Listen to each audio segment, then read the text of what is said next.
All right, welcome to Patch News, and with this week's news, I have with me Rachel Fetty, our summer director for Patch. And Rachel, welcome to the show. Thank you. So this is your second year being summer director. Yes. And your second year running soccer. Yes. So you've got a lot on your plate, and you've been pretty busy this summer already.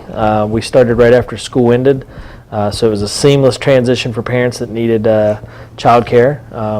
Let's talk a little bit about our summer projects, our summer programs first, and some of the stuff you've been doing with our summer program. And I know our program, what are the hours? Tell me a little bit about the hours and the schedule. Okay. The hour is Monday through Thursday, 8 to 11. They get here, kind of do board games till everyone kind of gets here, and then they have two different activities they do, as well as a fitness component. Nice. So you keep them pretty busy, Yes. and we have some photos. Let's go to one of the photos here and talk a little bit about this project. Okay, this is the mousetrap cars. They've been working on this the past week. This is a pretty neat activity because they not only got to be hands-on with it, but they got to decide how they best thought their car should be built in order for it to go the longest distance as well as the fastest speed. So it's kind of neat to see the kids formulate what they thought was going to work best. Right. And I heard them throwing around words like hypothesis Yeah. and working on their wheels and stuff, and it's pretty neat. Yeah. We should have brought one down, but it's a wooden car with cardboard wheels and Yes. a little rod that sticks up, and when the mousetrap goes shut, it zooms on down the hallway. It did. I had my doubts. I wasn't quite sure how it was going to work, but I think the longest one went about 13 feet. Nice. So and they Elaine worked out. Ashman led this project. Yes.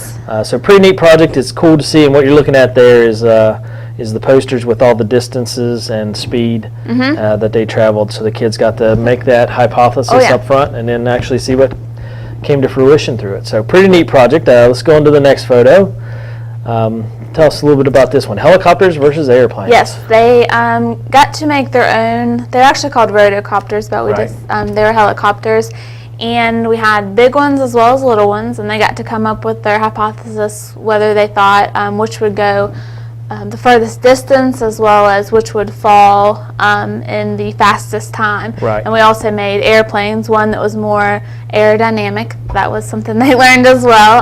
That was hard to get them to say, but they had two different airplanes, and then we took the distance and everything like that and came up with they had wrong hypothesis, but they did learn from that, which is neat. I think that's part of the process. Oh, yeah. You get to, I don't know, my kids loved this one. They had a really good time doing this, but it was amazing because they really thought the airplane would stay in the air longer than the rotocopters, but it wasn't. The rotocopters were almost twice as the amount of time in the air as the airplanes. Yeah. But they got such a kick out of it. You guys took them up here on the second floor of the Committee on Aging and actually flew them and measured them, and it's a great project. It's a good learning experience, but they had such a good time. I mean, where do you get to go where you get to fly airplanes and rotocopters now and actually turn it into a wonderful learning experience? Okay, and then the next photo. This is an ongoing all summer long project. We're partnered with Billy Hamilton and the Mid-Ohio Valley Health Department, and they provide us with pedometers. Yes. And I know in the beginning there was a little bit of cheating going on with pedometers and the staff, but talk to a little bit about what you're doing there. Each student gets a pedometer, and they get it in the morning when they first come, and then in the evening they record the steps that they've taken. It's been really neat because they keep wanting to walk more and move more in order to get a really high step count for the day. So they've really been aware. It's also made them aware of how many steps they are taking, as well as wanting to take more. So it's a little bit of inspiration to move more and take more steps, run around, play more. Talk a little bit about the staff. I know the staff wears them as well. Yes. And you guys found out some interesting stuff there, like when you get in a car. Yes.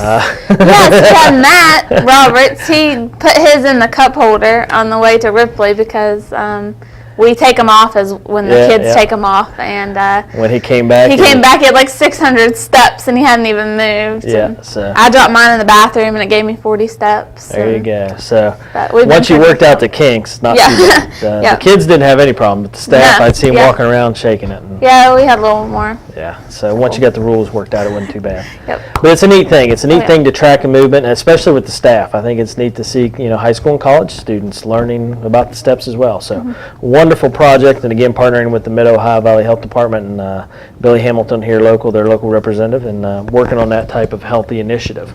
for our kids. All right, well, shifting gear. Well, you know what? Can people still get in the summer program? Oh, yes, we're still accepting. It goes till August 1st. Okay. And we're, the projects just keep coming, and we have lots of neat things going on. So anytime you want to come sign up, we're happy to have you. Just come Tuesdays and Thursdays, anytime. And I'm curious, we didn't talk about this earlier, but what did they do today? I saw they had some glass bottles and it looked like they were melting something. Yes. I'm not sure what all. Today, they're doing a recycling week. Okay. So they're learning how to take things that they necessarily can't use anymore around the house and transform it into something that is a neat useful?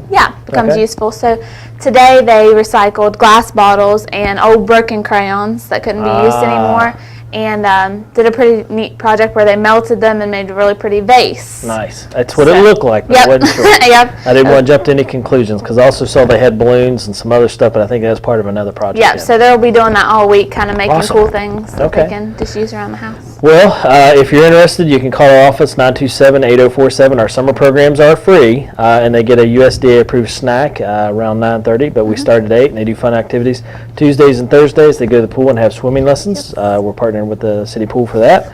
So that is awesome, and it's a great summer program. Shifting gears, soccer. Yes. Second year of you being in charge of soccer. Yep. How's it going this year? It's going good. We have about 230 kids signed up at the Yep. moment. We had our first day on Thursday. Yep. And it'll be this evening that we're just practicing again and getting in the groove of things. Yep. And Still splitting kids into teams Yep. and so forth. It's very chaotic trying to get 230 kids split evenly.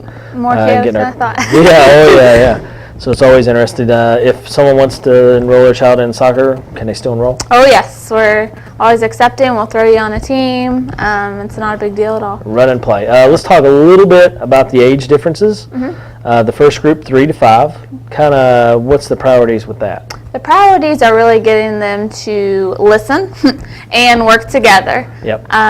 They don't learn a whole bunch of, soccer rules at that point. Right. Just being What able are to, the rules at that age? Yeah, just being able to. Run to your correct goal. That's run a to big the thing. correct goal is a big thing, and playing together and Right. sharing the ball, not Yep. getting upset when someone else takes it. Yep. So So a lot of emotional and social Oh, yeah. aspects going to play there. Not really. We don't keep score or anything like that. We don't play out of bounds with that league.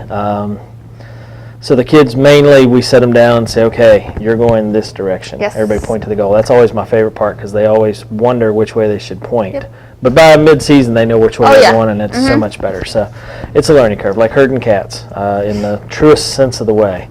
Okay, so and then the next group is 6 to 8. yes. Talk a little bit about that. Okay, they start to do out of bounds, and more skills come Yep. into play Some at that. goal kicks at that point if they kick it out of bounds behind the goal. Yes, and we get competitive, a little more competitive at that age, and they do pretty well at working together at that Yep. age by that point. Especially if they played in the 3 to 5. Oh, yeah. So by the time they're 5 and turn 6, they're ready to move up. Yeah. Okay. And then the 8, 9, and 10?